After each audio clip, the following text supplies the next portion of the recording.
The Miami sun blazed overhead as Dwayne Johnson pulled his black Porsche Taycan into the circular driveway of the Ocean View Grand Resort. The imposing 30-story tower of glass and steel stretched toward the azure sky, its facade gleaming like a beacon of luxury against the pristine white beaches of South Beach. Palm trees swayed gently in the ocean breeze, and the sound of waves lapping against the shore created a symphony of tranquility that made this one of the most coveted destinations on the East Coast. Dwayne stepped out of his car, his massive frame unfolding gracefully as he adjusted his simple gray t-shirt and dark jeans. Despite his casual attire, there was an unmistakable aura of success about him. His presence alone commanded attention, though today he had deliberately chosen to dress down. After months of red carpets, movie premieres, and corporate meetings, he craved anonymity and simplicity. He had specifically requested that his arrival be kept low-key, with no fanfare or special treatment. He wanted to experience his hotel as any regular guest would. The Ocean View Grand was his crown jewel, the flagship property in his rapidly expanding hospitality empire. He had purchased the struggling resort 3 years ago and invested over $200 million in renovations, transforming it from a dated beachfront hotel into a world-class destination that consistently ranked among the top luxury resorts in North America. The property boasted 5 restaurants helmed by Michelin-starred chefs, a spa that had been featured in every major travel magazine, and suites that commanded $5,000 per night during peak season. But Dwayne's investment went beyond mere luxury amenities. He had personally overseen the implementation of comprehensive staff training programs, ensuring that every employee understood the importance of treating each guest with dignity and respect, regardless of their background or appearance. He had made it clear from day one that discrimination of any kind would not be tolerated, and that the hotel's success depended on creating an inclusive environment where everyone felt welcome. As he approached the gleaming marble entrance, Dwayne noticed the usual bustle of activity. Valets in crisp white uniforms helped guests with their luggage. Doormen in tailored burgundy coats welcomed arrivals with warm smiles, and the sound of laughter and conversation drifted from the outdoor cafe where guests sipped cocktails under colorful umbrellas. Everything appeared to be running smoothly, exactly as he had envisioned when he first purchased the property.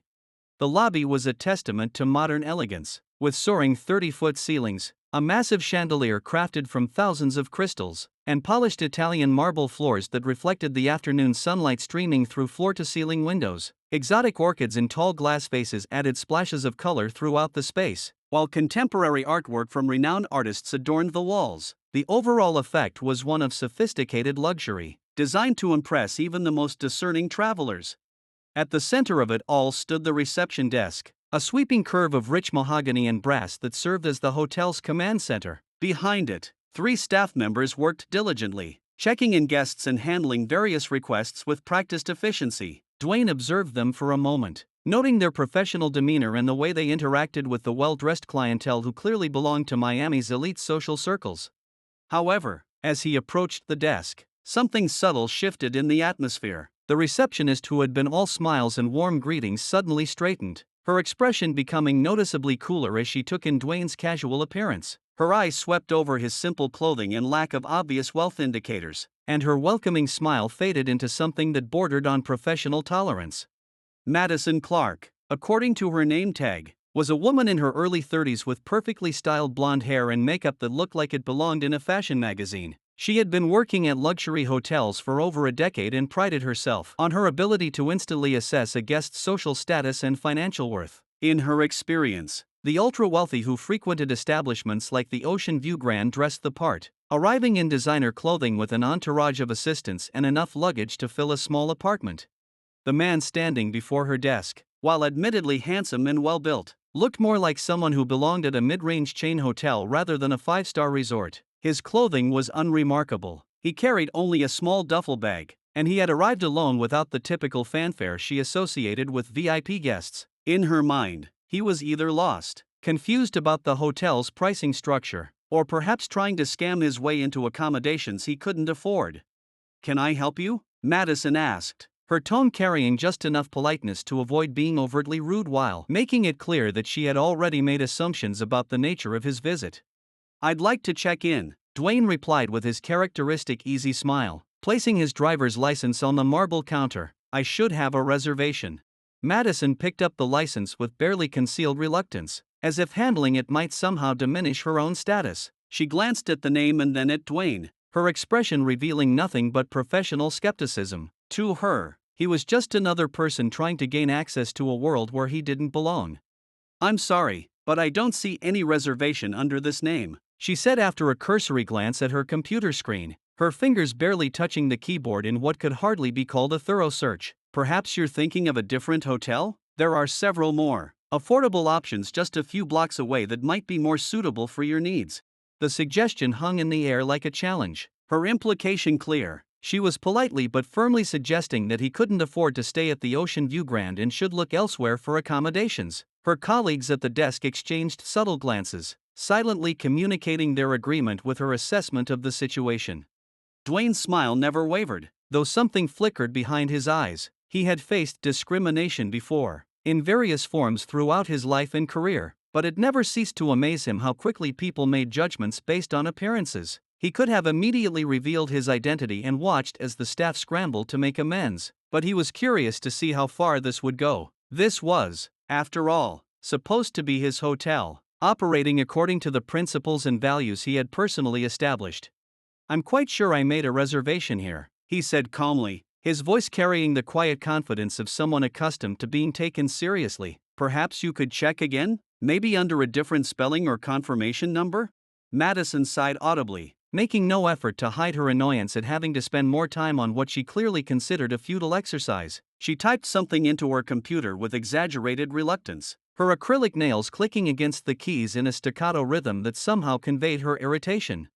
"Sir, I've checked thoroughly, and there's simply no reservation under your name," she said, her patience clearly wearing thin. "Moreover, even if there were availability, which there isn't, our standard suite rates start at $800 per night. And that's not including taxes, resort fees, or incidentals. I really think you'd be much happier at one of the hotels down the street." Her words carried an unmistakable condescension, delivered with the kind of practiced dismissal that suggested she had perfected this routine over years of turning away guests she deemed unworthy of the Ocean View Grand's prestigious reputation. She had effectively told him that he couldn't afford to stay there, regardless of whether rooms were actually available. Other guests in the lobby had begun to notice the exchange, some pausing in their conversations to observe the drama unfolding at the reception desk. A few pulled out their phones, sensing that something interesting was about to happen. The tension in the air was palpable, and several staff members had stopped their tasks to watch the situation develop. $800, Dwayne repeated thoughtfully, as if considering the price. That does seem reasonable for a property of this caliber. The renovations really have transformed this place into something special. His comment about renovations should have been a red flag, a hint that he knew more about the hotel than a casual visitor would. But Madison was too focused on her assumptions to pick up on the subtlety. She interpreted his words as the desperate attempt of someone trying to save face after being told he couldn't afford the accommodations. "Yes, well, the Ocean View Grand caters to a very exclusive clientele," she said with barely concealed smugness. "We pride ourselves on maintaining certain standards, both in terms of our facilities and our guest experience. I'm sure you understand that not everyone is suited for this type of luxury environment." The implication was crystal clear. She wasn't just denying him a room. She was suggesting that he didn't belong in their world of privilege and refinement. Her words carried the weight of class discrimination, wrapped in the veneer of professional courtesy that allowed her to maintain plausible deniability if challenged about her behavior. At that moment, a group of obviously wealthy guests approached the desk, their designer luggage being handled by a team of bellhops while they chatted loudly about their private jet experience and their plans for the evening. Madison's entire demeanor transformed instantly, her cold professionalism melting into warm, genuine hospitality as she prepared to welcome guests she deemed worthy of her attention. "If you'll excuse me," she said to Dwayne with dismissive finality, "I need to assist our VIP guests. Security can help you find your way to the street." She turned away from him completely, her body language making it clear that their interaction was over and that his continued presence was both unwelcome and inappropriate. The message was unmistakable: he had been judged, found wanting, and was now being asked to leave. Dwayne stood quietly for a moment, observing the scene with the calm patience of someone who had learned to choose his battles carefully. He watched Madison fawn over the new arrivals, her voice becoming animated and welcoming as she processed their check-in with an efficiency and enthusiasm that had been notably absent during their exchange. The contrast in her behavior was so stark that it would have been comical if it weren't so offensive. "Actually," Dwayne said, his voice cutting through the lobby chatter with quiet authority. I think there might be some confusion here. Madison glanced back at him with visible irritation, clearly annoyed that he hadn't simply slunk away in embarrassment as she had expected. The wealthy guests she was assisting also turned to look, their expressions ranging from curiosity to mild annoyance at the interruption. Sir, I've already explained that we cannot accommodate you, Madison said sharply, her professional facade beginning to crack under the pressure of what she perceived as his stubborn refusal to accept reality. If you don't leave voluntarily, I'll have to call security to escort you out. That won't be necessary, came a voice from behind the group. Everyone turned to see Marcus Rodriguez, the hotel's general manager, striding across the lobby with an expression of growing alarm on his face. He had been in his office reviewing the day's occupancy reports when his assistant had rushed in to tell him that there was a situation developing at the front desk. His blood had turned to ice when she described the guest being turned away, and he had immediately recognized the description. Marcus had worked closely with Dwayne during the hotel's transformation, and he knew that the owner occasionally made unannounced visits to ensure that operations met his exacting standards. More importantly, he knew that Dwayne had a zero-tolerance policy for discrimination and had personally fired employees who failed to treat all guests with dignity and respect. Mr. Johnson, Marcus said, his voice carrying a mixture of respect, embarrassment, and barely concealed panic. I am so terribly sorry about this misunderstanding. Welcome back to your hotel. The words hit the lobby like a thunderclap. Conversation stopped mid-sentence. Phones appeared as guests began recording, and Madison's face went through a spectrum of colors as the reality of the situation crashed over her like a tidal wave. The wealthy guests she had been so eager to impress suddenly looked at Dwayne with new interest, recognizing both his face and the significance of Marcus's words. My hotel? Madison whispered, her voice barely audible as she processed the implications of what she had just done. Ms. Clark, Marcus said, his tone carrying the weight of professional disappointment. Mr. Johnson is the owner of the Ocean View Grand Resort. He purchased this property 3 years ago and has invested over $200 million in making it the premier destination it is today. The lobby was now completely silent except for the sound of waves outside and the gentle hum of the air conditioning system. Every eye was focused on the unfolding drama, and the tension was so thick it could have been cut with a knife. Madison stood frozen behind the desk, her face pale as she realized the magnitude of her mistake. Dwayne stepped forward, his expression calm but his eyes reflecting a mixture of disappointment and determination. When he spoke, his voice carried the quiet authority of someone accustomed to command, but there was also a sadness in it that spoke to his genuine disappointment in how his own establishment had failed to live up to his standards. Ms. Clark, he said, addressing her directly, when I bought this hotel, I made a commitment to create an environment where every guest would be treated with dignity and respect, regardless of their appearance, background, or perceived wealth. I personally oversaw the training programs designed to ensure that all staff understood the importance of these values. Madison opened her mouth to speak, but no words came out. She was trapped between her desire to apologize and her dawning realization that her actions had likely cost her not just her job, but potentially her entire career in the hospitality industry. I dressed casually today because I wanted to experience this hotel as any regular guest would, Dwayne continued, his voice carrying to every corner of the now silent lobby. I wanted to see if the values I established were being upheld when no one knew who I was. What I discovered is deeply troubling. He turned to address the gathered crowd, which now included guests, staff members, and several people who had wandered in from the beach and pool areas, drawn by the commotion. His voice carried the practiced authority of someone who had spent years in front of cameras and crowds, commanding attention through presence rather than volume. This hotel was built on the principle that luxury should be defined not just by thread count and marble floors, but by how we treat each other. He said, true hospitality means welcoming people based on their humanity, not their appearance or perceived social status.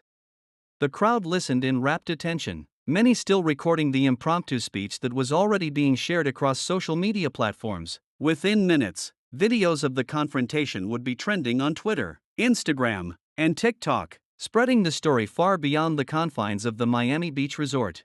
Madison finally found her voice, though it came out as little more than a croak. Mr. Johnson, I'm so sorry, I didn't know. If I had realized.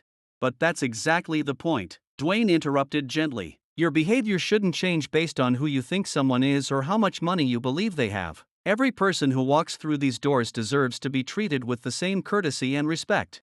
Marcus stepped forward, his face grim with the knowledge of what needed to happen next. As general manager, he had the authority to make immediate decisions about staffing, and the situation left him with no choice but to act decisively. "Ms. Clark," he said formally, "your employment with the Ocean View Grand Resort is terminated immediately. Your behavior today violated not only our established policies but the fundamental values upon which this organization was built." Madison's legs seemed to give out, and she had to grip the marble counter to keep from falling. The reality of her situation was setting in. She had not only lost her job but had done so in the most public and humiliating way possible. Videos of her discriminatory behavior were already circulating online, making it unlikely that she would find employment at any reputable establishment in the near future. "Security will escort you to collect your personal belongings," Marcus continued, his voice professional but not unkind. "Your final paycheck will be processed according to company policy."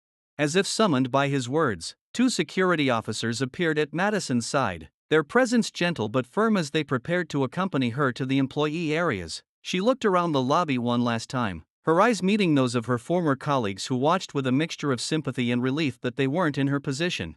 But Dwayne wasn't finished. He had learned long ago that true leadership required not just addressing immediate problems but using them as teaching moments to prevent similar issues in the future. He turned to address the remaining staff members who had gathered to witness the confrontation. "This situation should serve as a reminder to everyone here about what we stand for," he said, his voice carrying the weight of experience and wisdom. "We are in the business of creating memorable experiences for people, and that responsibility extends to every interaction, no matter how brief or seemingly insignificant." He paused, looking around at the faces of his employees, reading their expressions and seeing a mixture of embarrassment, understanding, and renewed commitment to the principles he was outlining. "I don't want anyone to live in fear of making mistakes," he continued, "but I do expect everyone to learn from what happened here today. Discrimination in any form is not just morally wrong, it's bad for business and contrary to everything we're trying to achieve." The general manager stepped forward, recognizing an opportunity to reinforce the message while also addressing the practical implications of the situation. "Effective immediately, all staff members will undergo refresher training on our diversity and inclusion policies," Marcus announced. "Additionally, we'll be implementing new protocols to ensure that situations like this cannot happen again." As Madison was quietly escorted from the lobby, Dwayne turned his attention to the guests who had witnessed the entire exchange. Many of them were still recording, and he knew that their videos would soon be viewed by millions of people around the world. This presented both a challenge and an opportunity to reinforce his message on a much larger scale. "To our guests," he said, addressing the crowd with the same easy charisma that had made him a beloved figure in entertainment and business, "I want to apologize that you had to witness this situation. However, I hope it demonstrates our commitment to maintaining the highest standards of service and respect for all people." Several guests began to applaud, and the sound grew as more people joined in. The applause wasn't just for his words but for his handling of a difficult situation with grace and dignity. Many of them had recognized him from the beginning and had been quietly observing to see how he would respond to such blatant disrespect. "The Ocean View Grand has always been more than just a hotel," Dwayne continued as the applause died down. "It's a place where people come to create memories, celebrate special occasions, and escape from the stresses of daily life. None of that is possible if we don't treat each other with basic human decency." A guest from the crowd called out, "How do you ensure this doesn't happen again?" The question came from a well-dressed businessman who had been staying at the hotel for several days and had been impressed by the overall level of service until witnessing the discriminatory treatment at the front desk. Dwayne nodded, appreciating the directness of the question. "Accountability and education," he replied without hesitation. "We'll continue to invest in comprehensive training programs, but more importantly, we'll create a culture where everyone feels comfortable speaking up when they see behavior that doesn't align with our values." He gestured toward the remaining staff members, who were listening intently to every word. "Every employee here has the authority and responsibility to ensure that our guests are treated with respect. If they see something that concerns them, they need to address it immediately or bring it to management's attention." Marcus stepped forward to add, "We're also implementing a guest feedback system that will allow people to report concerns in real time, ensuring that issues are addressed before they escalate to situations like the one we witnessed today." The conversation continued for several more minutes, with Dwayne fielding questions from guests and staff members while social media continued to buzz with updates about the incident. The hashtag #RockJustice had already begun trending, with users sharing the videos and commenting on both the discriminatory behavior and Dwayne's measured response to it. Eventually, the crowd began to disperse as people returned to their vacations and daily routines, but the impact of what had transpired would continue to reverberate far beyond the marble walls of the Ocean View Grand lobby. The incident had become a teachable moment about dignity, respect, and the importance of treating all people fairly regardless of their appearance or perceived status. As the immediate drama subsided, Dwayne finally completed his check-in process with a different staff member, one who had clearly learned from observing the morning's events. The new clerk was professional, courteous, and efficient, treating him exactly as she would any other guest while maintaining the warmth and hospitality that had made the Ocean View Grand famous among travelers.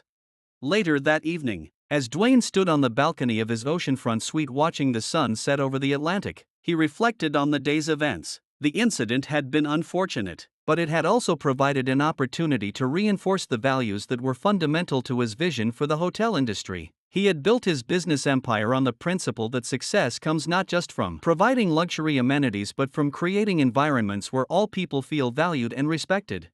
The videos from the lobby confrontation had indeed gone viral, accumulating millions of views across various social media platforms. But rather than focusing on the negative aspects of what had occurred, most of the commentary praised his handling of the situation and used it as an example of how businesses should respond when their values are challenged. The incident at the Ocean View Grand became a case study in business schools, a talking point in diversity and inclusion seminars, and a reminder that true leadership requires the courage to address difficult situations head-on. Madison Clark's discriminatory behavior had cost her job and damaged her reputation, but it had also created an opportunity for meaningful change and important conversations about equality in the service industry. For Dwayne Johnson, the day had been a reminder that success brings both opportunities and responsibilities. His response to discrimination had demonstrated that wealth and power could be used as forces for positive change, and that sometimes the most important battles are fought not in boxing rings or movie sets, but in hotel lobbies where basic human dignity hangs in the balance. The Rock had indeed made them regret their actions, but he had done so in a way that created lasting change rather than simply seeking revenge. In the end, that approach proved far more powerful than any wrestling move or action movie stunt could ever be.